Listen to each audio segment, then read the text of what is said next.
Um, Nick, we're on. Hello, Pete. What, what, yeah, I'm a little worried about you there, buddy. What's happening there? What's going on? So I've been thinking about this a lot, and I have a confession that I have to make. After this week, I don't know where this is going.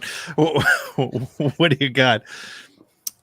I need to tell you that I know who the stranger is in the Acolyte, and I don't know how you're going to feel about it. All right, lay it on me.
Welcome to ATGLive, your Thursday night home for all things Star Wars news, Star Wars conversation, Star Wars opinions, Star Wars hot takes, Star Wars recipes and cooking tips.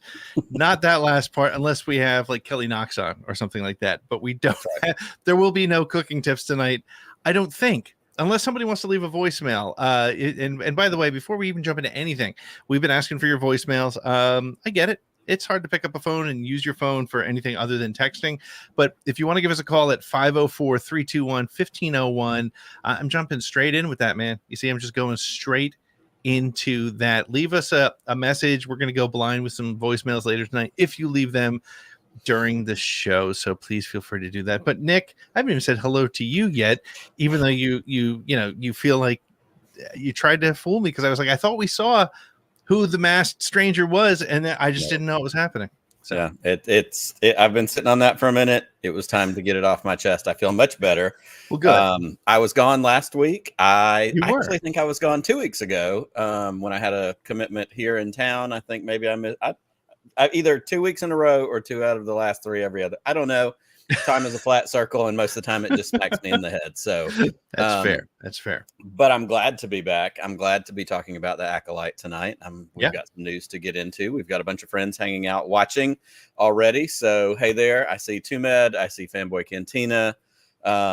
We've got several other folks hanging out watching on YouTube and the Twitters. And one day we're going to get the Twitter comments figured out, channeled into here so we can hear from you guys as well.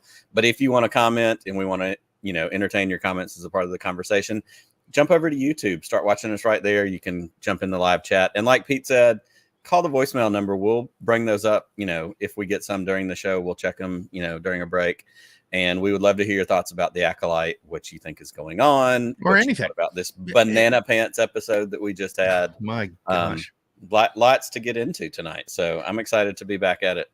Absolutely. And we also, we've reduced the housekeeping portion of the show by just having it all up there on the screen over that way. Yeah.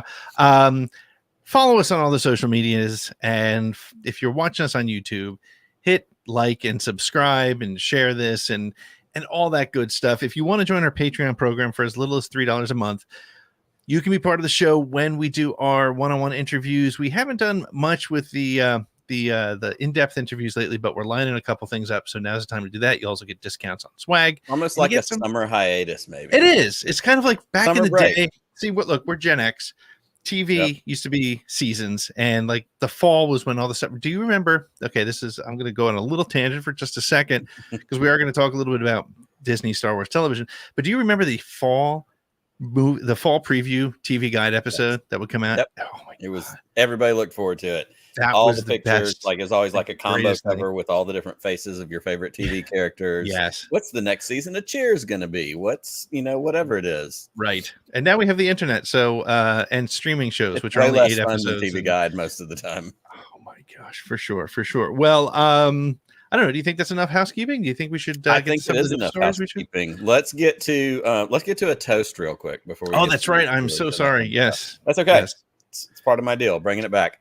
We're gonna lift a toast tonight. We're gonna lift a toast to somebody that I think we can all agree. Certainly, the people that are hanging out watching with us. Is a part of the bright light in the Star Wars fandom, and that is our good friends at Wikipedia. Absolutely. Wikipedia, we look stuff up. We're going to talk about stuff from Wikipedia tonight. They help us get it done. When we learn about things like cortosis, and I think it's trichata, we're going to talk about in a little bit. Wikipedia is there for us, but Wikipedia also connects to the fandom. They show up in fundraisers, they show up in live chats, they're a part of it. And I specifically, and I know Wikipedia is a bunch of folks, but I especially want to raise my glass tonight to our friend Jordan at Wikipedia, Wookmin, as some know them. Jordan is one of the best people that I've gotten to know over the last little bit. Big support during Podathon, lots of messages, lots of great stuff, support all throughout all the different Star Wars worlds and things that we are doing. So tonight, I am raising my glass to our friends at Wikipedia, and especially to our good friend Jordan at Wikipedia. Thanks for all you do. Cheers and happy Star Wars. Happy Star Wars. Well, it may not look like it, Nick, but this is a glass full of a little bit of club soda and a lot of other different alcohols. So I like it. Yeah, it's nice and cool. It's hot as hell here on the East Coast, and it's been a little bit nuts there. So, but as we mentioned, we do have some news to get to. So why don't we hit just a couple headlines? The way we're going to do things tonight, before I hit that, Nick was like, got to pull back. We're going to do things a little bit different tonight. We're going to do our headlines. Then we're going to do a deep dive on the Acolyte. This last episode requires, look, every other freaking show has done it. We're going to just take our own approach to it. And then we're going to do something called Lore and More. It's a new section of the show that we're just going to try this week, see how it is. We want to hear from you, see if you like it. And again, when we're done with all that, if you leave a voicemail during the show, call 504-321-1501, 504-321-1501. We'll leave that number on the screen for most of the night. Leave us a message. We'll play it live. And we don't know what you're going to say. You can talk about the Acolyte. You can talk about... Do it live!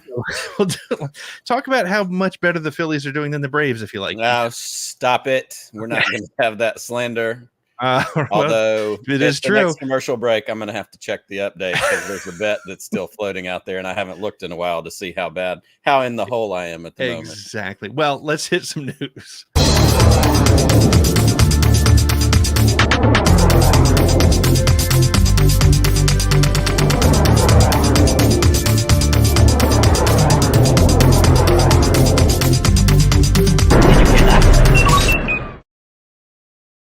Well, Nick, our first news story is that Ben Mendelsohn is coming back as Orson Krennic, or at least that is the rumor. And as you know, I couldn't be happier. Ben Mendelsohn is rumored to be returning as Orson Krennic in the Disney Plus series Andor.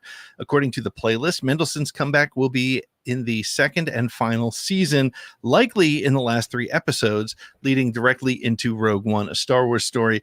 Director, I can't even say director. How am I going to say this guy's last name? Director Alonso Ruiz Palacios. I am so sorry, Alonso, who directs the final episodes, revealed this little detail. It was probably an accident when he was praising the opportunity to work with actors like Mendelsohn, Stellan Skarsgård, and Forrest Whitaker.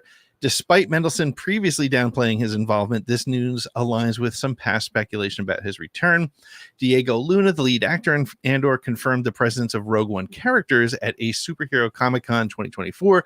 Without specifically mentioning Krennic, he promised fans a rich second season that connects seamlessly to Rogue One. Tony Gilroy also hinted that Daniel Mays and possibly Alan Tudyk will return to their roles. Andor Season 2 is expected to roll out in 2025. Season 1 is available right now on Disney Plus. Where's my shill check? Nick, what do you think about... I mean, you don't have to ask me because you know Krennic he's my modern day Star Wars favorite. What do you think? I try to find ways that I can disagree with you on things just because it does make for good conversation. But sometimes I can't. And this is one of those times I can't. Give me Orson Krennic one of the highlights of Rogue One. In fact, I said this actually a couple weeks ago when we discussed Rogue One on the show, and I said, yeah, tonight when I get in bed and do my wind down, I'm probably going to watch Rogue One. I didn't do it that night, but talking about it now, I'm probably going to watch Rogue One tonight when we get done. Actually, after I smash my head against the wall watching the debate, but that's another story for another time. But yeah, Krennic is a fantastically drawn character. It is something that is compelling. You see, and we've seen some of it set up for, in Mandalorian when we get what's his name in Mando season 3, diplomat. I'm not Mando. In Andor, the diplomat guy. The business worker, he lives with his mom. Why can't I think of his name? Yeah, I know who you mean. Yeah, him. So to get that, but we get some of the bureaucratic part of the Empire, and I love the project thing. You've got Tarkin, you've got Krennic, you've got kind of this whole who's going to come out on top, fighting to win the favor of the Empire or the Emperor, win the favor of Thrawn, whoever it is. And Ben Mendelsohn is such a fantastic actor. I'm bad with everything tonight, but there's the show that was on Netflix in the Florida Keys with Coach Taylor from Friday Night Lights. Right. That he was in as the brother. Fantastic show. Can't recommend it enough. So yes, give me Orson Krennic, bring that character back. And I think the way that Andor season 1 went, there's nothing but good things, especially, give us some scenes of Stellan Skarsgård, or as I like to call him, Stellar Skateboard. Give me him and Krennic together in some scenes, having those dialogues and speeches. Bring it on. Yeah, and I think it's the rumor of Alan Tudyk, and I know a lot of people again are saying that the comic book told a different story about the acquisition and the relationship between Cassian and K2SO. But give me just K2, because K2 is my favorite droid in the modern era, and so if we can get both these characters back in Andor, I am. So what's a wild card character that we expect those two? Yeah. What's a wild card character from Rogue One that would pop up that would be a fun surprise? I would love to see. Why are the two of us with the names this week are horrible? I don't expect to see them because they were specifically on Jeddah. Who was the captain that told Cassian to kill Jin's mother? Father, rather. What the hell is his name? Come on, chat, you're failing us. Where is it? Speaking of chat, by the way, before I forget, Andrew Gallon, is calling in from Australia. It's the morning for him right now. Right. It's tomorrow in Australia right now. What happens today? How were the debates? Tell us how things went. I don't understand time. We've established that already. How does that happen? But no, I'm really excited, and I can't wait to see that. Nick, do we have another story? We do have another story, and this is for all you collectors out there. A helmet guy, Pete. I know helmets, not necessarily entirely your thing, but Hasbro releases the Stranger's helmet. Hasbro announced the release of the wearable helmet modeled after the Stranger, as they're calling it, the villain from the Star Wars series, The Acolyte, someone we are about to start talking about a whole bunch. Yeah. This helmet is a part of Hasbro's Black Series line. It reflects the high quality and detail that fans have come to expect from this particular line of products. The Stranger electronic helmet will be available for pre-order starting June 27th. I believe that is today. Actually. Today. Yep. We're posting some things online about how they pre-ordered it. And one person pre-ordered it, but they didn't get like a confirmation or an email. So you may want to check on that. Chris Ryan's Bro Axiom has ordered a couple. So that's right. Bro Axiom Outpost. Let's throw a little plug in there for our friend Chris Ryan's. If you want to order one, go to Bro Axiom Outpost. He might be able to hook you up. With an official release, pre-order today, official release slated for summer 2025, which is next year for those of you doing the math. The helmet features intricate. Why can't I speak tonight? I've had half of a beer. This is not alcohol. The helmet features intricate kintsugi style scarring and padding for comfort, fitting a variety of head sizes. It also includes a collector's display mode. That's exciting because some of these helmets, they sit on our shelves. We don't really wear them. But if you put it in display mode, maybe it's going to light up a certain way or it's going to do something a little bit different. So that's kind of fun. Despite some fans noting that the helmet's brown color differs from the show's black version, the meticulous design captures the essence of the character. It's priced at $99.99. Quite a steal. A bargain. Yeah, and this collectible offers a unique opportunity for fans to own a part of this particular series. Obviously, we're going to see more about the Stranger in the upcoming episodes of The Acolyte. He picked that helmet up at the end of the show, this last episode. So I don't know. We're going to see what happens. Pete, the obvious question is, you're the helmet guy. You have way more than I do. I have like 2, 3, 1 pending, whatever it is. But you're the helmet guy. Shelves and shelves and shelves of helmets. This one? Did you pre-order this today? Is this? I didn't, and now I'm worried because Fanboy Cantina just posted that it's sold out on Hasbro Pulse. So I'm going to have to rely on our good friend Chris to get me one. Yeah, I'm going to get it because I just love the look of it, and I'll tell you more why I'm going to get it. Watched that episode again this morning with my son for the first time. I was supposed to watch it with him on Tuesday night. He fell asleep, and so whatever.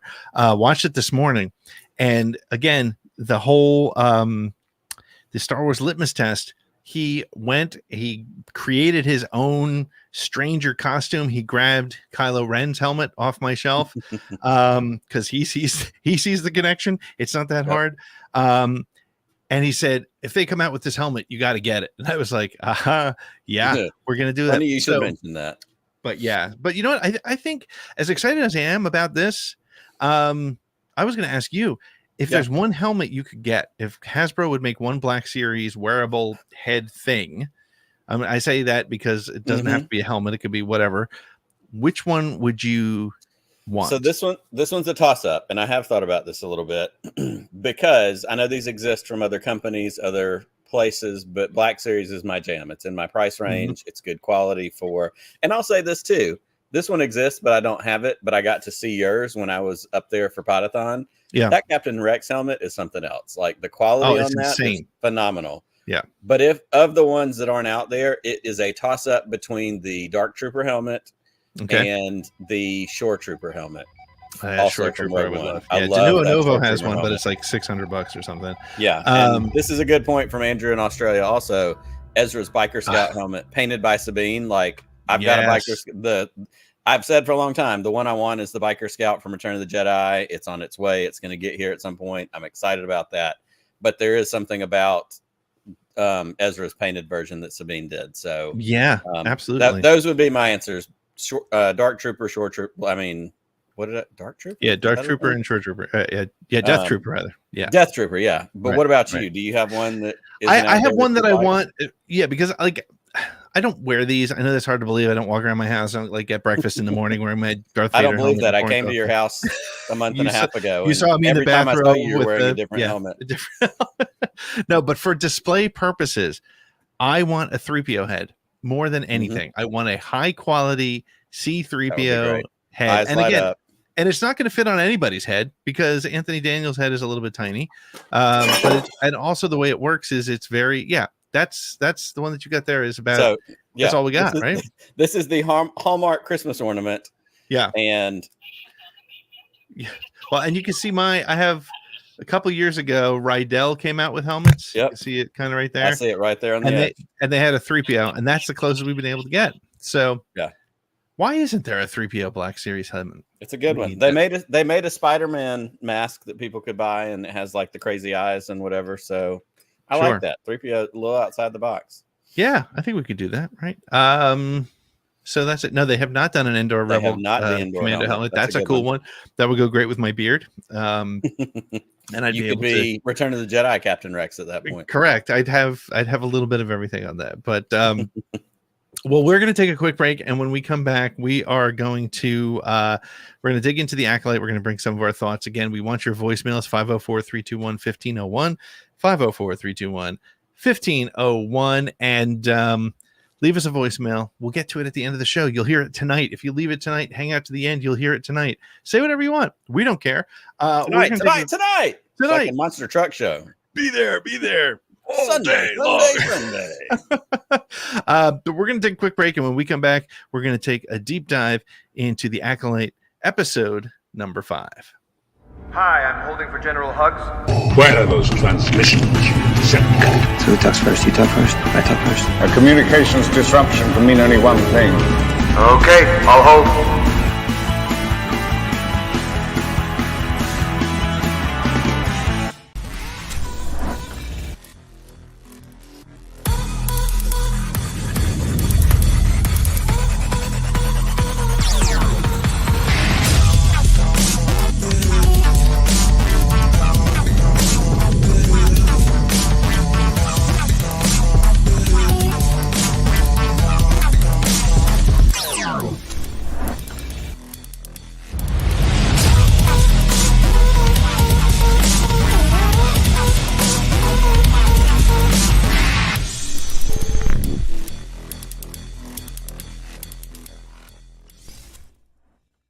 Well, welcome back to ATG Live, your Thursday night home for all things Star Wars conversation, Star Wars news, Star Wars deep dives, Star Wars blah blah blah. You want to talk Star Wars? Come and hang out with us on Thursday nights here on our YouTube channel. Follow us on TikTok. We see a lot in TikTok. Well, you can follow us on TikTok, but we're not there on live anyway. But you can catch us on Facebook and you can catch us on Twitter. If you're on Twitter, we can't see your comments just yet. So, I want to point out something interesting, and there's a timestamp thing here. Okay, DavZ, not here. This is a comment that appears to be coming to us from Twitter. It's coming from inside the house. It's coming from inside the house, but this comment also appears to be coming from 3:38 p.m. this afternoon. So perhaps when you put up the announcement about the show, I don't know what's going on here or how this works. So this one isn't live. DavZ, thanks for the shout out. But live comments on the show, it may be something about being on a computer browser. So if you're at home and watching on Twitter, maybe try it that way. I don't know. We'd love to get those Twitter comments because we know there's a bunch of y'all hanging out watching. But in the meantime, we appreciate everybody that's hanging out watching Twitter, and Facebook, YouTube. And if you can't leave a comment by writing it, call us 504-321-5151. Funny you should mention that. Yes, call right now. So, but let's go. Let's do our new weekly thing where we're going to take an ATG Live deep dive.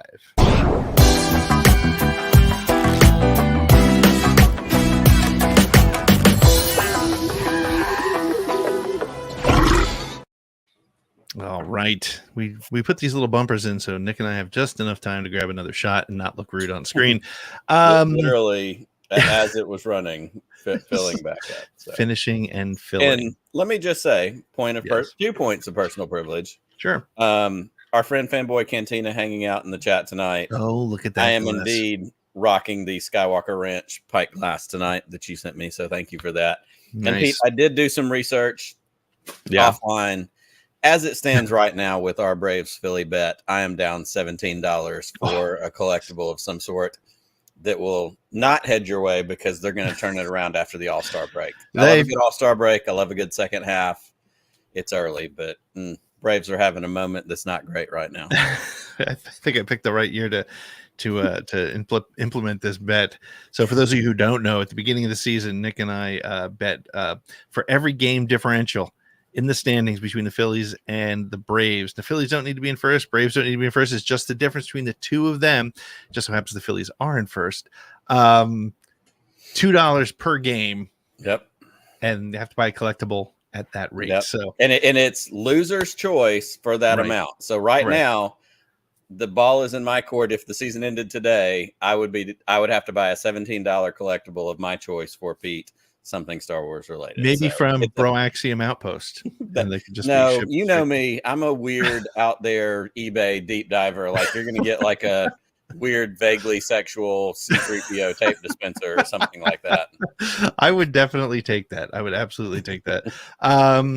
But hey, so we had an episode, another episode of the Acolyte. What made this one unique is that don't say that, Benny Rel. Come on.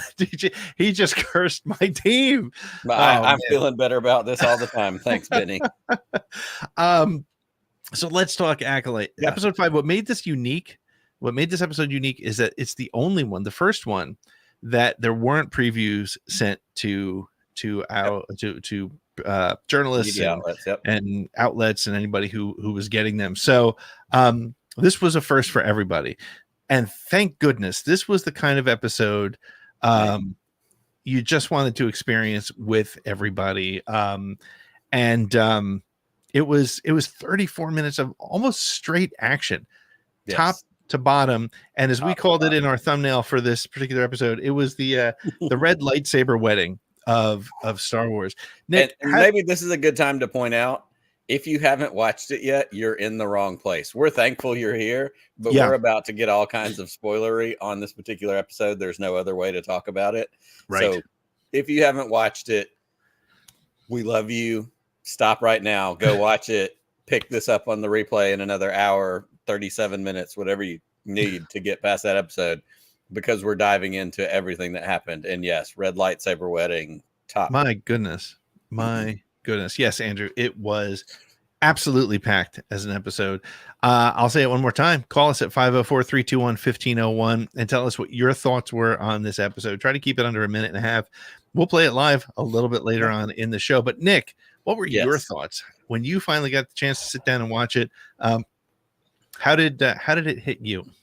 Well, we were messaging back and forth. I had some family obligations Tuesday evening that put me a little bit delayed watching the episode by the time I fired it up. And it was my own fault that I opened up Twitter. It's kind of a reflex. Like sometimes when you're just standing somewhere and you don't have anything else going on, you go, hey, let me do this.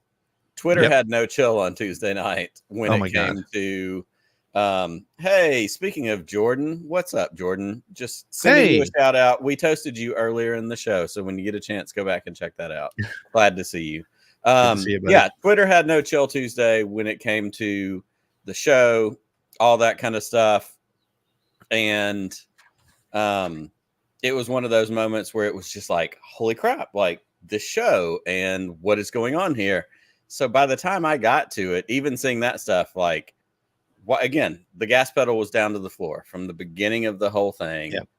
The lightsaber battles, for the people that complain about slow and pacing and writing and this is a filler, like it made up for it on every level. Like it was just, you didn't have time to breathe. And then all I of a don't know sudden who it was. Over. I think I don't know who it was who said it, so I'm not going to attribute it to somebody and get it wrong. But somebody said that this, they were going for the Phantom Menace kind of level lightsaber battles, but it was much more Knights of the Old Republic style, with just the intensity of multiple lightsabers all over the screen, the speed, whatever. And I think what also made it so important, and we'll probably get to this in a second, and we'll certainly get into it in the lore and more section of our show tonight. But the style of fighting, it was, we've seen Jedi battles, we've seen lightsaber battles where both guys or both characters are they're fighting and sort of conservatively and they're doing their thing. It was pure reckless abandon from the strange Chimere. Sorry, spoiler alert.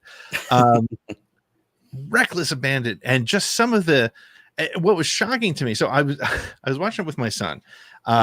Again, I keep going back to him because honestly, I think that's what's so amazing about this particular series right now is my son hasn't been this into a Star Wars series probably since Mandalorian season 2. Like asking me, is the show on tonight? Is the show on tonight?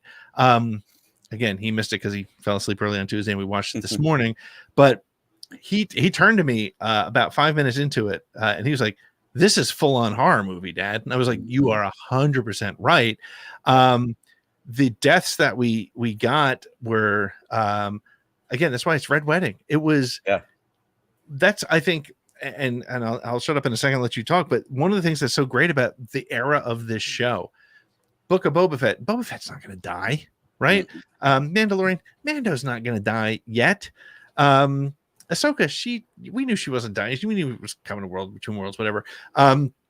But Jackie and the Yord horde getting losing their guy, and that was Game of Thrones. Game of Thrones. Yes, it was. That's Ned Stark, baby. That's Ned Stark early on, first season, halfway through. Don't get attached. And here's what's fun about that. And you and I, we've talked about this so many times. We haven't read the High Republic books. We haven't read the High Republic comic books. At some point, it is going to be something that happens for me. It's just, I couldn't begin to say when it's going to be. Right. But everyone I know, and just to follow it on social media, like the High Republic it's almost like in the pirate movies or Pirates of the Caribbean, the ride, like, ye be warned. Like, that's what the High Republic is. Don't get attached to anyone. Nothing to be found here but heartbreak. Like, especially, Kevin Scott and Charles Soule, like they're bringing the heat, they're bringing the weight. And there's no reason to think that this is anything other than that. Like, it's just a matter of holy crap. But what we also know too from this time period, 80, what y'all determined last week when I think Becca and I figured it's about 87 years. Okay, before, 87 years before Phantom Menace. The only person in this timeline that we know, well, not two people, Ki-Adi-Mundi, and Yoda. Those are the ones that we know are the things that, are an issue, those are the things that become a part of the problem that we're going, those are the only ones that survive. We don't know anybody else. Right. That's the way it goes. So, so much there, so many things to deal with. Yep. 100%. And it's, I think one of the really interesting things about it too is that, it's mystery after mystery, right? The May and OSHA mystery struck. Ooh. And we got the answer, right? Well, we didn't get the answer right away, right? But we found out they were twins. We saw different things coming through, and every week it's another mystery, another mystery, another mystery. This week we got the answer as to who the stranger was. I think a lot of us predicted it. But I was listening to Children of the Watch. Really great podcast to check out. It's a great after show to listen to. And don't be fooled. Fellow residents of the state of Alabama, just throwing it out there. That's right. Yes, they are. Wow. You know, I some did Bama not folks that know some Star Wars. I did not realize that. But where was I going with that? Yeah. So, where was I? Why was I calling out Children of the Watch other than to say it's a great show? Oh, you were talking about May and OSHA and the twins and the reveal. And then you said listening to their show, there was something they said that triggered. Yeah, I don't remember what it was. I don't know, but it's a good show. Go check it out. I don't know what's going on. I don't know what I put in this cup, but it's causing. All right, so let's talk about the stranger for a minute. Okay, good. First of all, talking about the red wedding part of it, the red lightsaber wedding, as you put it. I remember what it was. But go ahead. It doesn't matter anymore. We'll just go there. No, come back. Let's do that. No, I was going to say they pointed out that it was obvious to all of us because we are full-time nerds, right? Kind of digging in. But to the average fan, again, I talk about it all the time. The top of that bell curve, those are the fans that it may not have surprised them, but it's certainly like they didn't do the frame by frame sort of look at what's happening, right? So, I think so. Some of the mysteries have to be simple enough so that the average fan can be like, "Oh, that's really cool." So, that's where I wanted to go with that. Yeah. So much of that. And the dad test. Has your dad been watching Acolyte? What was your dad's thoughts on this episode? I haven't talked to him about this episode yet. So okay. Mine called me yesterday morning, because he's usually a day behind. He called me yesterday and he's like, "Hey," and I said, and of course it's still in that age of like, my parents are, our parents' age, and what is he calling about? And I'm like, "Oh yeah, he's calling about Star Wars." And he immediately jumped to the Freaky Friday aspect of it, the swap at the end. And he was like, "So he doesn't know." And I'm like, "No, he doesn't know." Like, there was that whole thing. Or does he? Like, that's again, there's so many. Does he? I mean, I think that's what's so cool about the show is absolutely. So one of the things that I posted today on Twitter, I'm jumping all over my notes here, but that's okay. One of the things that I posted on Twitter was about, I said, "Let me cook here." And it was a picture of Smeagol and Gollum. Yes. And I'm not saying that that's the OSHA May situation specifically, but one of the things that struck me, and I didn't see anybody really talk about this online, I may have just missed it, but the fact that May and OSHA have jumped allegiances so quickly and without any real definition or without any real, sort of development, right? OSHA, May decides, "I'm going to turn my sister in, or I'm going to turn myself in." And then she turns on her again. And May is like, "I got to arrest you. I love you. I got to bring you in." Like, there's so much of that. It reminded me, I'm not necessarily saying they're one character, although my son is convinced it's one character with a dark side, with two sides, which is a really interesting perspective from an 11-year-old. Maybe a little bit of Fight Club action going on here. Yeah. So maybe he's seeing something we're not.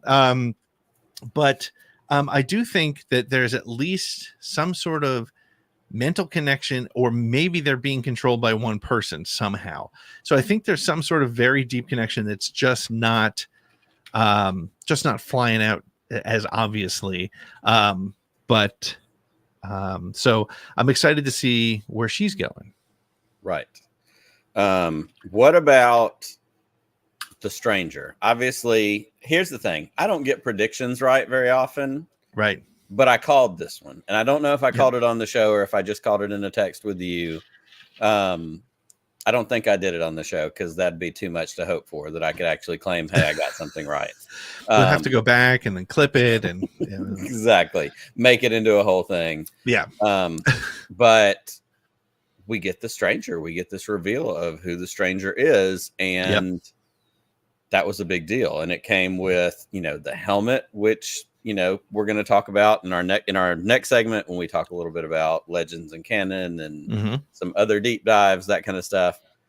But what did you think about what that reveal was, what we got out of that? I mean, again, I think the reveal was to most of us nerds, it was not shocking at all. The way they did it though was I loved so it's very rare for me to, I'm me, I'm kind of a skeptic on most of the trailer reaction videos. I feel like people are overdoing the emotion and that sort of thing. And maybe they're not. And if they're not, that's awesome. But when Jackie is going in hard on him, I was with Kyle Katarn, who said, it's just gonna be the red shirts. We're not gonna lose Jackie. Right. We're not gonna lose Yord. But when she goes in hard on him, she knocks off the helmet, and then he just punctures her 3 times. It's one of the rare times that I actually gasped out loud. I was like, oh, whoa. Yep. And then when Yord went down, it's one of the few times my son, he turned to me, he's like, I did not see that coming. So I think that's really exciting that's what we're getting out of the show. I don't know what your question was on that. Just what you thought about the reveal, certainly overall. Oh, the reveal. Yeah, right. So then with the reveal, what I loved about it, I do actually have a good point on this. I don't know if it's a good point. It's a point nonetheless. I was excited by the interaction between Soul and Chimere. Right. And we've gotten little hints last week and this week about there's something Soul's not telling us. Like we were suspicious of Verdestra Row early on. Yeah. But there's something with Soul. There was something that he said about, what they don't know or what you haven't said. Like there's something else going on there too. Well, what I loved is some of the best writing. And again, I don't care. By the way, thank you, Review Bombers, by the way, because as a result of all that, you're bringing free press to this show, and the numbers are staying pretty consistent week over week. I shared that this morning on Twitter, the data. It's staying pretty consistent. So keep bombing, man. Like keep telling people about the show. Keep Reviews doing your 2-hour videos. Numbers are 2 totally different things. Exactly. That being said, I do think it's some of the best writing I've seen. It's very good. It's right up there with some of the best dialogue. Yeah. I mean, I think the dialogue. I mean, my favorite line was when after he kills Jackie, and Soul says she was just a child, and he's just like, "You brought her here." It's like, you, bro. And that's Anakin and Ahsoka. Like it's the Jedi bringing children into war. It's and it really the whole show. So I don't know. I just want to share this. I think one of the themes of this show is again, and I think somebody had said it at one point, is about the fact that it's power and who's allowed to use it. But I think it's beyond power. I think it's if you want to apply it to today's world, it's who makes the decisions about what you can and cannot do, who decides who is right in doing what they're doing and how they're doing. When Soul asks, what do you want? And he says, I just want freedom to use my power the way I want. Now, obviously he's going to use it to kill people and be evil and all that stuff, but it's the same sort of thing that we deal with here in the real world with, what do you want? I want freedom to be who I am. I want freedom to worship who and what I want to, freedom to marry who I want to, freedom to be happy in the way that makes me happy. So absolutely. And I love this from Andrew. He says it was a good line. I also liked how I felt I could see the fear in Yord's eyes. And then he had to steel himself up and go back to the fight because they're bound by duty. You know, it's that torn. He was given an order, get her out of here, go to the ship, whatever. But he also has to go back. And It didn't work out. Red wedding, circling it right back again. Yeah, and it's interesting though. It's a consistent theme of this episode about how the Jedi are so bound by the rules, right? The rules. That's what he brings tells them him, "You're down. going to attack me with my back turned," and Soul turned his lightsaber off. Yep. Like it almost has borderline like Revolutionary War, American Revolutionary War stuff. Like the British fought by the rules and they marched down the road in lines and stacks and whatever. But the people that were fighting for the United States and the freedom on our side, like they're hiding in the woods and they're attacking from the trees. Like, what are the rules of fighting? What are, we get that from the very first episode. A Jedi only draws their saber if they're going to kill. Otherwise, you've got the Force foo and all that kind of stuff. So it creates another level.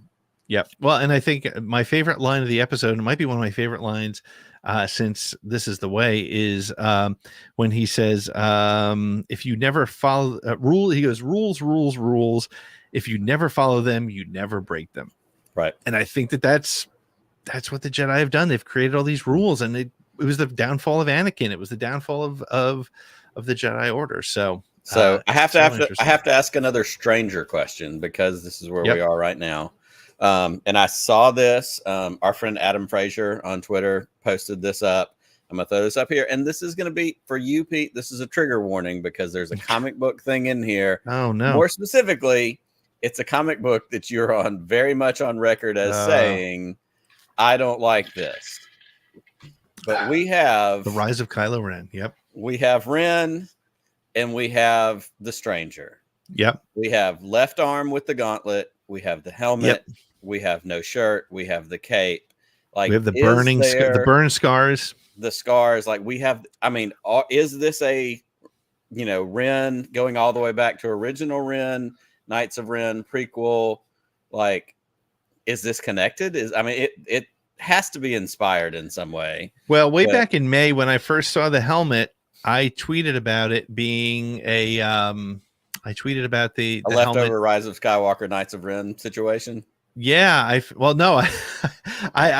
yes, I did think it looked like kind of a lazy design, but now I see it. Leftover Knights of Ren helmet, right? And I tweeted that let's use this show to give the Knights of Ren a better backstory, and I think that would be great if we did. But I also think it's really, and the fact that. And I didn't pick up on it till Twitter. Thank you, Twitter. I'm glad I watched the show because you spoiled everything. When they pointed out, and when I watched it again today, I picked it up. The Kylo Ren theme at the end. Yes, 2 different times. Yes, it's clear as day once you know it's there. Yeah, it's in there. It is right in there. And so, yes, this is a Ren story. The question though is, and we've never gotten a really good answer because I do not count the Charles Soule stories. I hate to say it, buddy, but it's the worst comic book I've ever read, and we'll never have Charles Soule on the show ever again. But not because we don't want him, because he's not. No, I would love to have him on. And I'd love to find out why he chose what he did. Some of the anyway. Hey, I want to highlight this too. And Skywalker's Academy said it. And this kind of circles back even to the Ki-Adi-Mundi, controversy from last week and that kind of thing. In that conversation, he clearly says, I have no name. He said, the Jedi like you might call me Sith. Yep. And what's being happened is people are saying, he said, I am Sith, but that's not what happened. Nope. Actual language is important. Andrew's exactly right. It's the words. If I say, Pete, do you know what time it is? You say yes, because that's all I asked you. If I say, Pete, do you know what time it is? And you say it's 11:43, that's giving more information than I asked for. Like, words matter. Yep. And this is no exception. So did that have any impact as far as, I know it stood out to you when you heard it, but. Yeah. I think it's related to Sith. And I think what we're going to get here is how the Knights of Ren, or at least the Order of Ren, is connected to the Sith. Because when we come back from our break, I have a tinfoil hat theory that I am ready to share with the world. That is, it might be batshit crazy, but I'm going to go with it, and I'm going to share it, and we can get into that. But we're going to take a real quick break, and when we come back, we're going to do 2 things. We're going to give our predictions for what to expect through the rest of the season. They're going to be wrong. So write them down so you know what's not going to happen. And then we're going to take a little bit of a quick deep dive into some of the Star Wars lore, specifically based on some of the stuff that we saw in this episode. So we're going to take a real quick break, and we'll be back with more ATG Live.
Well, we're back with ATG Live, your Thursday night Thursday at home for all things Star Wars conversation, Star Wars deep dive, Star Wars speculation, Star Wars decorating tips for your home.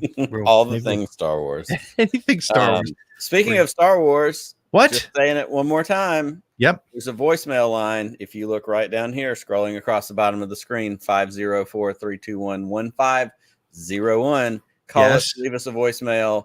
Tell us your thoughts about this episode, something that we can play. We'd love to hear it at the end of the show. Talk about it, comment on it. Do that thing. Use your phone. Use your phone for something more than scrolling the cesspool that is social media. That's right. A lot of people don't know this, but you can actually speak into your telephone and other people will hear it. We've got no voicemail so far, but that's okay. Not shocking, but there's 111 people watching both on YouTube and on Twitter right now. So one person's got to leave us a message, and that's fine. We can get to that. Before I get to my crazy batshit thin tin foil hat stuff, Nick, anything else you want to talk about? I mean, I could talk about this episode for days. It's amazing. A 34-minute episode has some, but the reality is, and I'm not blind. Every other Star Wars YouTube channel has spoken about this. If you want to check out something awesome, go check Ryan Airy and Screen Crush. His reviews of the show every single week are so good. Easter eggs galore. And he listens to the fans. So if you see an Easter egg, tag Ryan, and he'll probably give you a shout out during the show. But that's a great way to pick up on some Easter eggs. But before we go into theories and rest of the season, you have anything else to add? I have to say, and obviously, we kind of knew that it was coming. Yord was the biggest victim of it. I don't remember who had the other one. I'm a yellow lightsaber guy. And of course, I don't know the High Republic, but I know yellow lightsabers certainly from Rebels and the Jedi Temple Guards. And, there's different charts. I don't remember which ones are canon and which ones aren't about the colors and what they mean, protection versus this versus that. Yeah, but I like orange, and yellow is kind of orange adjacent. So I'm a big fan of a yellow lightsaber. So when we got trailers for this show, I was super pumped. Like, holy crap, like we're getting some yellow lightsabers. We haven't had that up till this point. And now they're seemingly in the moment, they got mostly wiped out, other than one was used for a very quick down and dirty haircut, which was also, something important. And see, Andrew's right there with me. It's cool to see that color being used. I think the color is related to the Temple Guards. Yep. There's a legacy in there. There's something cool in that. So loved the Temple Guards. I love the yellow lightsabers. I love all of that kind of stuff. So other than that, I mean, going forward, we've got this Freaky Friday, twin switch situation going on. Yep. Or Parent Trap, however you want to call it, Soul Trap, however we're gonna, brand, the next swap and the next little thing. We know we've got Vernestra Rowe with the lightsaber whip on. That's the only thing we haven't seen yet. Well, that, and we haven't seen Kelnaka attacking Torvin. That's right, Kelnaka with the saber. So we've got another flashback situation probably in the can.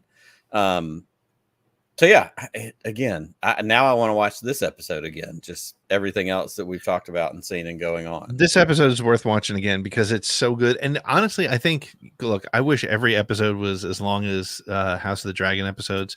But 34 minutes of action. I mean, if you went to go see a movie and you got to this middle act and you had 34 minutes of action, it would be exhausting. It was great.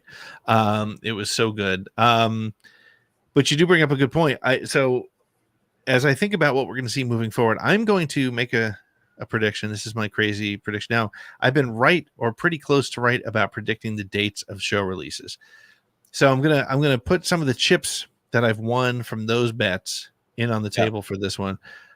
I'm calling next week's episode number 6. I think the name is going to be the opposite of Destiny, and I think it's going. I think the title is going to be Choice. And I think it's going to be the return to the story of what happened on Brendock. And I think because Soul promised he would tell Osha the story when they returned. He's going to go back and he's going to tell his side of the story, but he's going to be accidentally telling it to May, which is really interesting and should be a great way to see the rest of that story. So I think we're going to finally see what actually happened there. That's good. And, it would fit with a Star Wars episode structure vibe to jump back and then have 7 and 8 be, culmination, And I think the titles in 7 and 8 will be something like the first two. I think it's sort of like a mirror reflection of what we've seen. So, okay, we got Fate. That's good. Yep. Fate, a darker take than Destiny. I like that. Yeah, I can live with that. Matthew's here. Hi, Matt. Good to see you, buddy. Yeah, good to see you, buddy. Predictions wise, I don't have a ton, which I love about this show because I'm literally able to sit down, enjoy it, whatever. I do think, and I saw somebody post something, and again, online, it's the Wild West. You can predict everything you think it might possibly be. Right. Somebody said something about what if Soul and Chimera were brothers or related or something. Yep. Fair. I'm going to go a tiny bit different way. What if at some point Chimera was a Padawan to Soul? That's the connection somewhere along the line. Failed out, dropped out, left, whatever. I think that's a possibility, but I think that's great. So when he said to Soul, "You don't remember me," so that one of my thoughts was yes, maybe he was a Padawan. But I think he says that because I think he was on Brendock, and I think he ran into him at Brendock, and I think we're going to get that story there. So that's interesting too, because Brendock was a colony or a coven of witches, right? Females. So do we see, other than the Jedi that show up, do we see any males? A part of that? I don't think he's part of the coven. And if we're jumping back to a flashback next week, that may be so. So this leads nicely to my tinfoil hat. Yes, please. Madness. Okay, so here's my thinking: you have Master, you have Apprentice, and then you have Acolyte. I think the Acolyte is so much like Vader had Starkiller. Like every apprentice is planning to become the Master at some point, so they're going to need their own apprentice. So I think that's sort of like that once removed. So I don't think that Chimera is the Master. Okay. And I think that's why he wants a pupil. I think part of becoming a Master means that you can train, that you have a pupil, that you have somebody waiting in the wings. So there is a Master who's out there. I think Mother Coral is too easy. I think Mother Coral was the entry point for the Master to get involved in this coven. Mother Coral was the red herring. She has the horns. She has thing that makes that helmet seem like, ooh, that might fit over, the shape of her head and the shape of Darth her Maul adjacent, so it kind of works out. She was the red herring. But it's not her. A lot of people are saying it is Carrie-Anne Moss. Cool concept. Hey, JD, what's up? Cool idea. But again, I think that's a little bit too easy to go to. So here's what I think.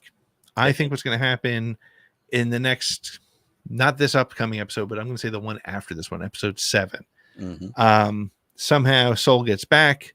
He's talking to Vanessa Rowe, and she says, well, I need to go back to the planet. I need to go back to Kofar and go through Kelnaka's things. She goes there.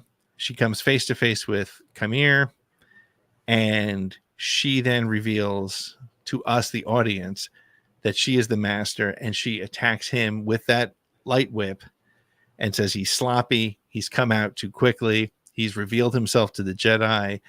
The Sith have been exposed, and we realize that it's Vernestra Rowe. She ends the season by going back to some of the Jedi saying it was a weird offshoot of that crazy coven we all saw, and it's going to it's over. I took care of Kymir. Yeah. It's very High Republic of what I know of High Republic, because I know Vernestra Rowe is a beloved character in this series. Yep.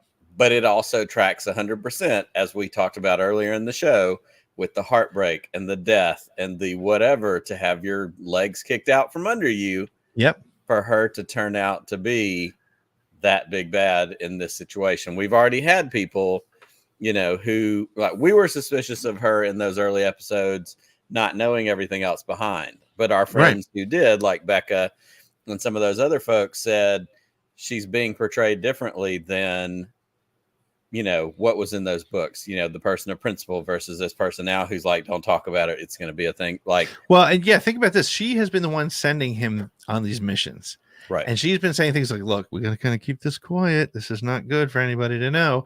And I think, so here's where this is where the tinfoil comes in, because I don't think that's that crazy. I said Vernestra Rowe early on, and again, I'll go back and pull that because I said it weeks ago. I haven't trusted her since the first time she's been on screen. Right. I think the other thing that we're going to get with this, and this is going to piss off a lot of people, is I think the last scene of the show is she's going to meet with her new apprentice, Sheev Palpatine, because she's Darth Plagueis or Plagueis or whatever. She's Darth Plagueis the Wise, and that is going to piss off the fans who don't want anything to be different than the books. But I think that would be wild. And again, people will be like, well, how could he possibly? It's 87 years before. There's the still unconfirmed that the real face of Palpatine is what we see after Mace Windu attacks him, and Mace Windu or Palpatine could be 187 years old. We don't know. Right. Because they're trying to, Vernestra Rowe, we know, is over 100 years old. Sure. I think she's 115 or something. So I think, and the reason I say that, back to the reason I brought up Children of the Watch, keep in mind, most of the people who watch these shows are not deep lore nerds. And if you introduce Palpatine as sort of the next apprentice, that'll make, nobody will question it. Most people are like, yeah, that makes sense. That's kind of cool. I like that. And she becomes Darth Plagueis the Wise. And I think that would be an amazing story. I would love to see that. So that's my gotten some fans out of this already. Andrew says, amazing. I like this theory. Fanboy says, oh my. Matt has a different take. Matt says the last scene will be Jedi Basil battling Yoda. And that's one of those things, like, it was kind of written off in the dialogue, episode 3, when they had that kind of little pseudo side council meeting and said, don't take this to the High Council. Yep. We're going to deal with it here. Vernestra Rowe driven. Yep. That was their, dialogue way to go, hey, this is why you're not going to see Yoda in this show. Yep. If I'm making tinfoil hat predictions, which this isn't that conspiratorial, but I think we get Yoda in the last episode in some way, shape, or form. Okay. Like, spend a little bit of VFX money for him to say, oh, there may be something happening here, because then that does feed into Phantom Menace.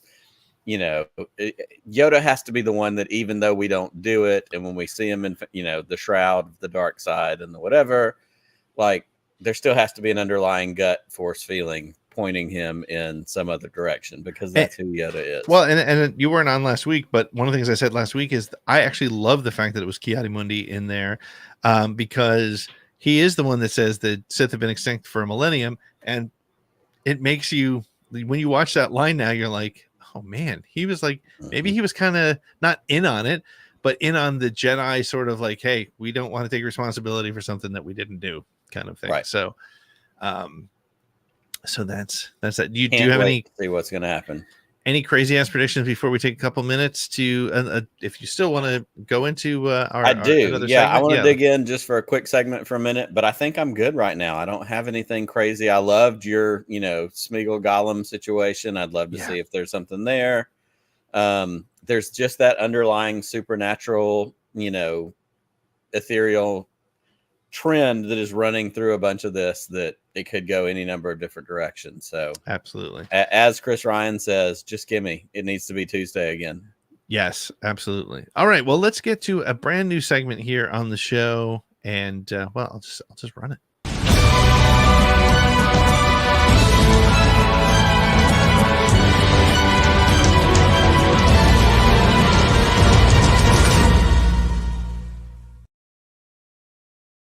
We don't do anything on the show without some over-the-top dramatic bullshit before we start it. It's our deal, and that's what this is about. I'm going to turn this over to you, Nick, because this is something you've been working on for the last. That's right. It's a little bit of my idea, and it was just kind of, as we've seen over the last couple of weeks, there was a little bit of Ki-Adi-Mundi controversy. There was, some things coming in as far as like, why is this like this? What is the deal, with this thing? We talk a lot about our parents, our fathers. I mean, why is this thing like this? Explaining, clarifying, whatever. So we thought, what about a little canon versus legends, lore, however you want to term this. And we got a couple of new things this week. One of the things we got was the Stranger's helmet. This was something that created a good bit of controversy. Somebody, he headbutted a lightsaber. Okay, cool. We know about Beskar. Guess what? Beskar can repel a lightsaber. That's why they have it as armor and weapons, and it's only made for defense. And the staff that, what's her name? Diana Lee Inosanto's character. Yeah. She has whatever. Yeah. She gets to go against Ahsoka in a lightsaber battle. So we thought, what about looking at a couple of those things? So I just wanted to look at, for a minute, we want to look at Cortosis, which is our first thing. And we're going to start with Legends. This is a shout out also to our good friends at Wikipedia. I pulled this stuff straight from their website, screen capped it and everything. They did the work for me. This is just something I thought would be fun to look at and talk about. So this is the Legends version of what Cortosis ore is. Cortosis ore was a very rare, brittle, fibrous material, the conductive properties of which would cause lightsabers to temporarily short out upon contact. I like this, and I noticed it in the show. This effect made Cortosis a useful material for anti-lightsaber melee weapons. We see a little bit of that in The Force Awakens when Finn goes up against who we call TR-8R, fighting with a lightsaber against a stormtrooper with some sort of melee weapon. Also, it says, and this is the Legends part, though with repeated strikes, a lightsaber still could cut through it. Cortosis, due to its energy-resistant properties, was also resistant to blaster fire. So, Pete, we've got in Legends this metal. Beskar, that's been the big metal so far in Star Wars, the big thing that we deal with. But we also have, what's it called in Marvel? We have what's the shield made out of? Vibranium. And then we have, Wolverine has adamantium. Like we have these metals, the strongest metal on Earth. There was something that happens in Endgame when Thanos comes in and he fights and he chops the shield and everybody loses their mind. Like, wait, it's vibranium. He can't do that. It says it's the strongest metal on Earth. It didn't say it was the strongest metal from another planet. Like there's details, there's nuance here. So we have that, but then we have the canon version of Cortosis, also from our friends at Wikipedia. And we get some commentary from our friend Grand Admiral Thrawn, Mithra Naruto, from one of the books. He says in that book, it's a soft and frangible, useless for building into armor and other protective materials. The description says a Cortosis was a metal that had a very high energy absorption rate, which makes me think of the Black Panther suit, where it absorbed the impact, turn it around. absorption rate and transmission coefficients, which allowed even the energy of a blaster bolt to be dissipated upon the contact. One of the strongest minerals in the galaxy, cortosis could even withstand the blow of a lightsaber and briefly short out its blade. It could also redirect the heat of explosions, as discovered when General Anakin Skywalker attempted to collapse the entrance of a cortosis mine, and the resulting explosion breached through somebody's crust.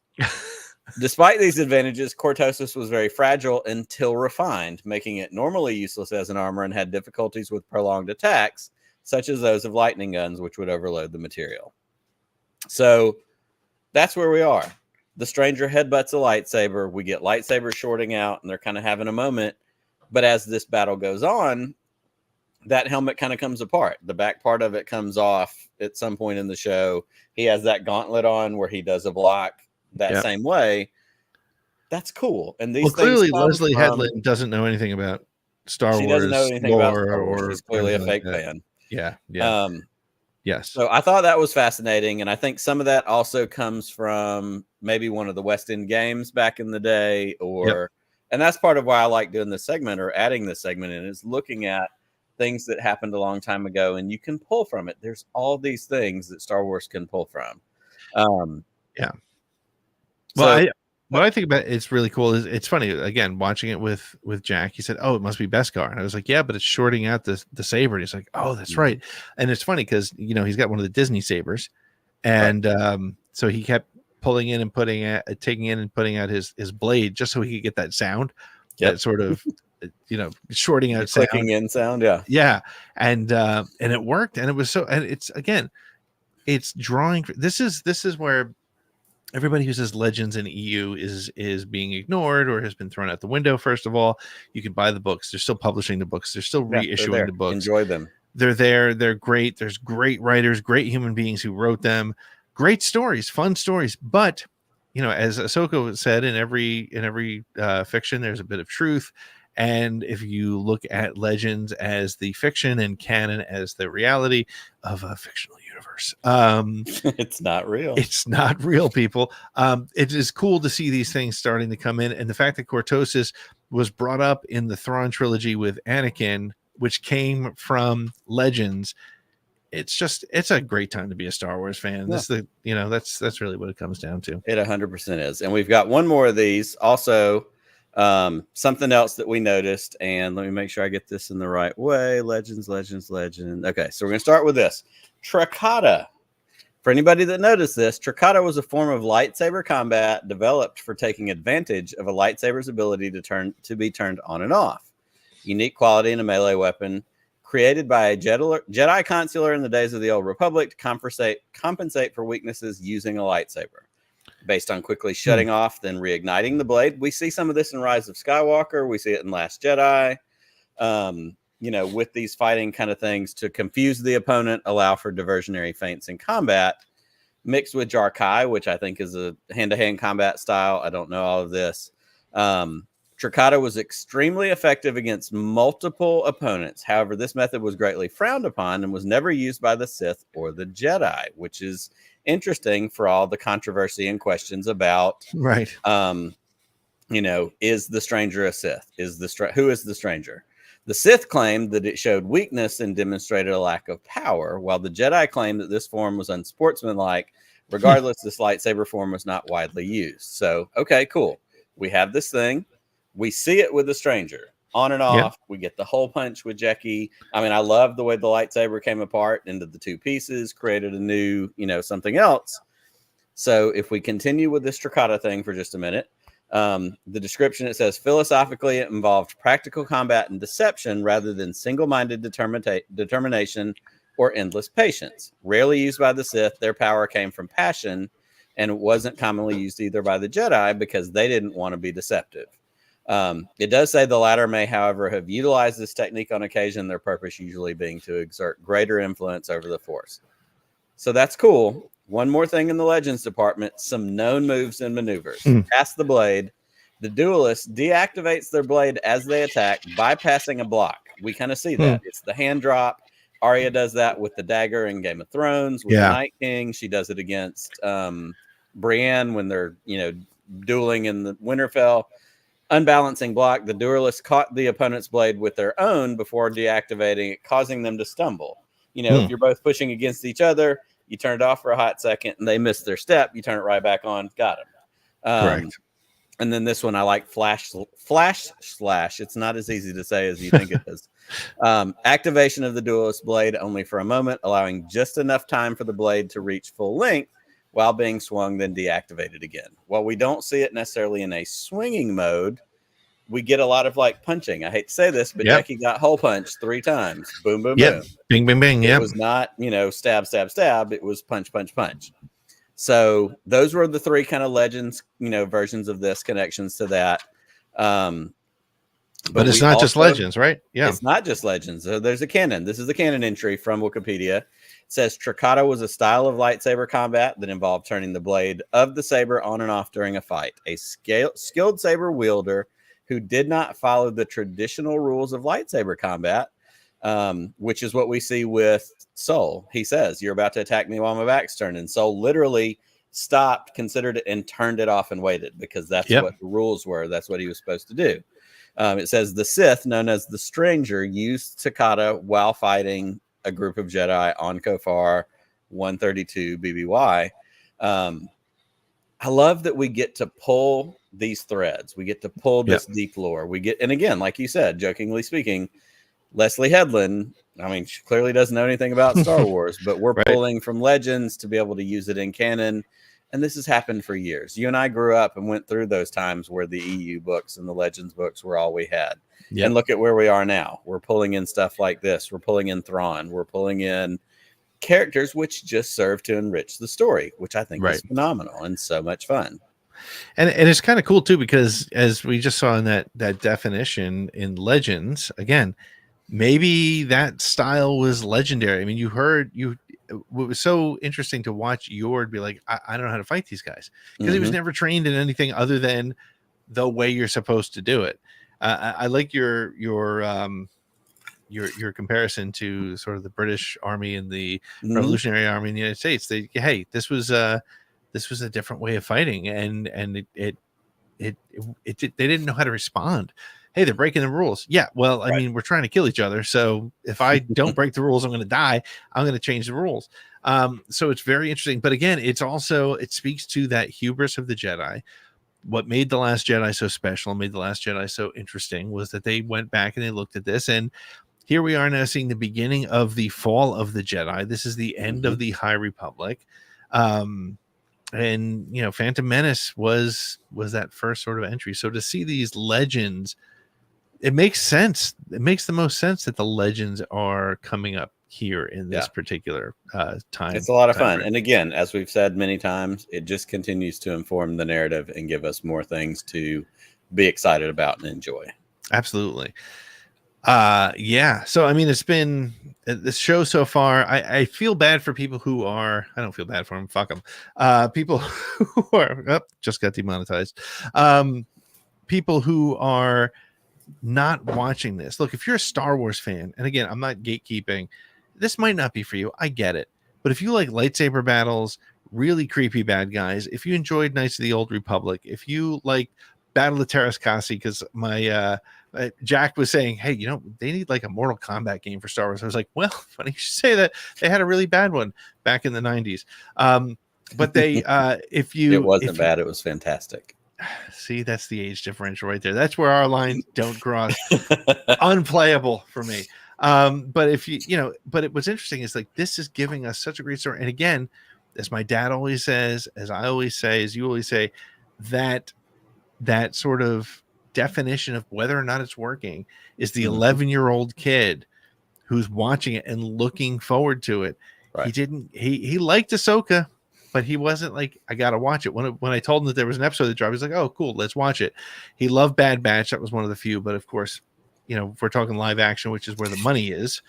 So people who are not watching it because they've already decided they don't like it, honestly, they're missing such a great story.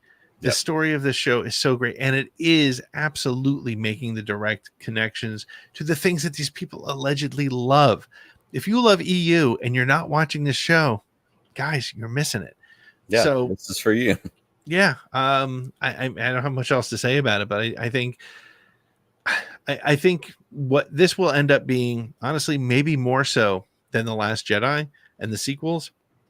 This may be the Phantom Menace prequel trilogy for the generation, because this is a show that a lot of kids can absolutely fall in love with, that a lot of people are doing their best to destroy, not because of the show, because of the story, but because of some weird political agenda.